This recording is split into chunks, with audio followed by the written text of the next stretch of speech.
Greetings, everyone, and welcome to another edition of the Comic Book Chronicles. I am AJ Legend, and I'll be your host of today. And the review we're going to be talking about is of X-Men First Class. X-Men First Class, directed by Matthew Vaughn, starring James McAvoy, Jennifer Lawrence, and Michael Fassbender. X-Men First Class is a prequel to the original X-Men movies, and it pretty much covers the relationships of Charles Xavier and Eric Lenscher, and you see the events that led to their eventual split, and the start of their conflicting ideologies for mutant rights. Anyway, let's get down to it.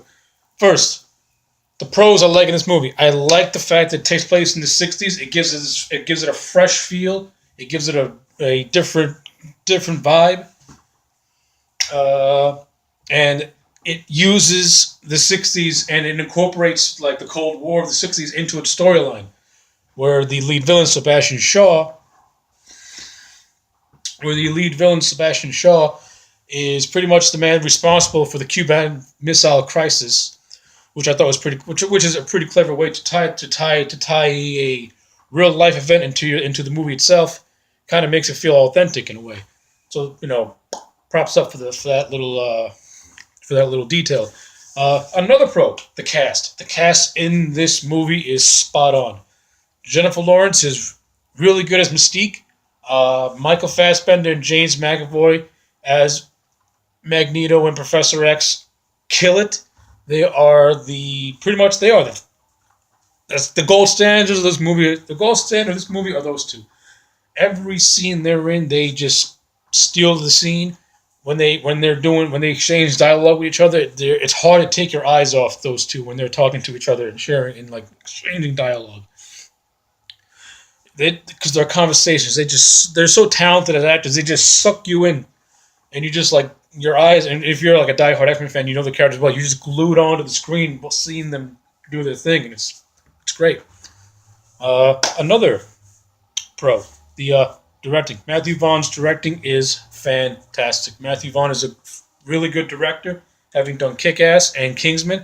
The man knows how to work his camera. The man knows how to use his camera. The man knows how to create visuals.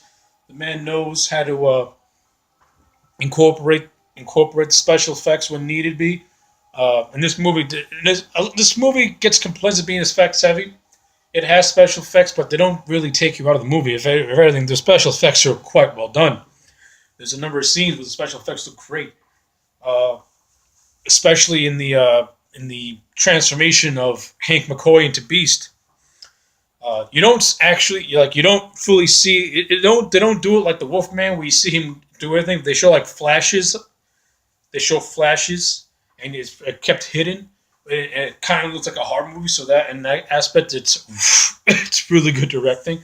But when you see Beast in his full glory, he looks great. Straight off the page of Ultimate X-Men, actually. But good for me. Another pro. Kevin Bacon as the villain Sebastian Shaw. Kevin Bacon brings so much charisma to Sebastian Shaw.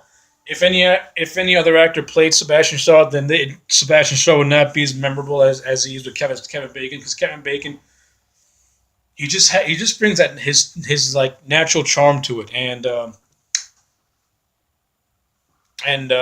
you can tell that this guy is he's the real deal. He's arrogant, he's cocky, he's full of himself, and Kevin Bacon plays that perfectly. Sebastian Shaw, one of the better X-Men villains in the movie continuity, of course. All right. Some cons. Some cons that to me they didn't. These cons they didn't ruin the movie for me, but could have been done better. One of the cons, Zoe Kravitz as the character of Angel. I thought her delivery in certain things was kind of flat. She's not a horrible actress, but her delivery was a little bit more emotion into what you're trying to do, girl. There's this one scene where Angel has a choice to stay with the X-Men or go with Sebastian Shaw, and she just has the look of she's just completely wooden. It's like she's blank face. It's a little more Show emotion, but be subtle with it. But just don't look like you're deadpan. So Zoe Kravitz to me is like one of the weak cast members. Again, she wasn't horrible or anything, but she could have used a little bit more panache to her performance. Another con. That's another con in this movie. Oh yeah, this movie is riddled with continuity errors. For those who watched the original X Men trilogy, which is X Men One to the Last Stand, uh, this movie kind of like muddles with it a little bit. Uh, in the first X Men movie, like Professor X, says that he and Magneto built Cerebro, and in First Class, it's actually Hank McCoy that built Cerebro. So that's a little that consistency is a little bit off. Uh, Again, it doesn't like ruin the movie because the movie's so tightly written that you can ignore these continuity errors because the story's so good and just so captivating that in a way they don't really bother you. But when you actually like sit down and look at it and like yeah, could have done your homework a little bit better. Uh, let's see, another con. What's another con?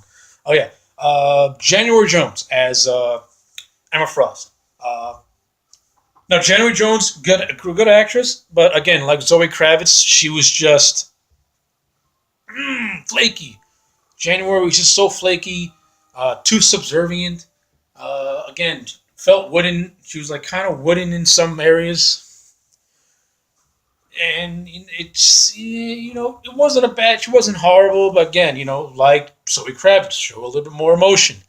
But then again, January Jones was cast based off her role in Mad Men, so it kind of like, so it's like you kind of like, hey, I get it. You're doing the same thing because you're in a period piece show that took place in the '60s.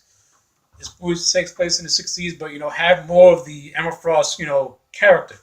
Because in the books, Emma Frost is calculating just and she makes you think that she's being subservient to you, but she's only doing it just to catch you off guard. I didn't get that feeling at all with January Jones, and it's not her fault. It was a directing choice, but could have been done better with that. So the pros, as always, as of course the pros outweigh the cons, but the cons I do have, they don't really affect the overall quality of the film because the overall quality of the film is a solid 9 out of 10. It's a tightly written story. Uh, the relationship development with Professor X and Magneto is done beautifully. McAvoy and Fassbender really sink their teeth into this thing, and they pretty much they don't they don't they're not carbon copies of Stewart and McEllen, which is phenomenal. They bring their own thing. They bring their own uniqueness to the table, and they do pretty much like a reinvention of them. You know, McAvoy plays Professor X as more of like plays a younger Professor X. So this Professor X is a guy that uses his mutation to pick up girls and go to bars and drink and be peppy and have fun. This Magneto is not like the McKellen Magneto. The McKellen Magneto is more actually, how can I say it?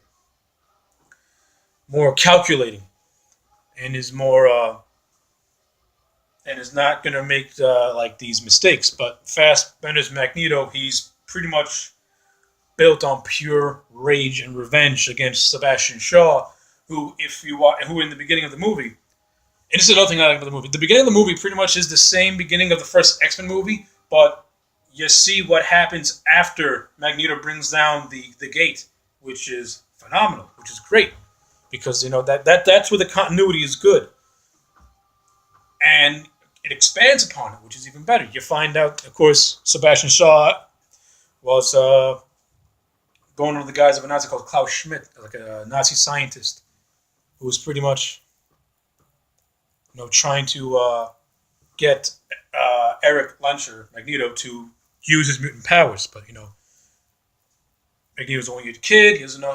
He can't control his powers. Doesn't know where they come from. So pretty much, he literally puts a gun to Magneto's head and says this: "You don't move this coin, I'm going to shoot your mother." Of course, Magneto fails to move the coin. He shoots Shaw shoots Magneto's mother point blank rage right in front of him, and the rage of seeing his mother die before his eyes is how Magneto's able to manifest his powers in this room, and it's a great scene. He's just wrecking shop. He kills these two like guards. He crushes. They're wearing these metal helmets, and the helmets just crush their skulls. There's like a little laboratory room, and everything is flying all over the place. He's causing damage, ripping things off walls, and it looks spectacular. The effects, as I said, in this movie are great, especially the last scene when they're fighting on the beach. And you get Magneto raising up a sub from the ocean, and it looks phenomenal. So yeah, First Class. Great story, good action, solid acting. Overall, this movie is a must-watch, and if you're an X-Men fan, I recommend you watch it. This has been the Superhero Chronicles. My name is AJ Legend. Like, comment, subscribe, and I'll see you again next time.